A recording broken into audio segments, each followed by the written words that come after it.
అన్ని కులాలల్లో అన్ని మతాలల్లో అన్ని రకాల మనుషులు ఉంటారు. కొంచెం ఎక్కువ స్వార్థపరులు ఉంటారు, ప్రవీణ్ బ్రదర్ లాగా మంచి వాళ్ళు ఉంటారు కదా. ఒక రమణ మహర్షి ఉంటాడు, ఒక చిన్నజీఆర్ అనే అవలగాడు ఉంటాడు. ఒక రమణ మహర్షి గారు ఉంటారు, ఒక సద్గురు అనే అవలగాడు ఉంటాడు. వాడు సొంత పిల్లాన్ని చంపిండు. ఆడ ఎంతో మందిని ఆడ వచ్చిన మహిళలని వాడు రేపు చేసిండు. బిడ్డతోటి మీరు ఎన్నో వీడియోలు చూపెడతా సద్గురు గాని.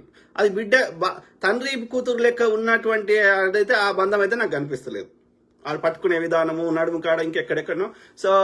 సో వాడంత దుర్మార్గుడు లేడు సద్గురు, అర్థమైందా. వాడు 200-300 ఎకరాలు దొబ్బేసిండు. సో వాడు మరి రమణ మహర్షి అట్లా లేకుండే. సో నేను చెప్తున్నా, ఈ ఎగ్జాంపుల్ ఎందుకు చెప్తున్నా అంటే ప్రతి మతంలో మంచి వాళ్ళు ఉన్నారు, మీరు చెప్పినట్టు దరిద్రులు ఉన్నారు. ఏదున్నా సరే ప్రజల్ని ఎడ్యుకేట్ చేసి ఒక పీస్ఫుల్గా ఒక డెమోక్రాటిక్ వేలా తప్పుని తప్పు రైట్ అందాం కానీ ఒకరితో చంపుకోవడం కాదు కదా.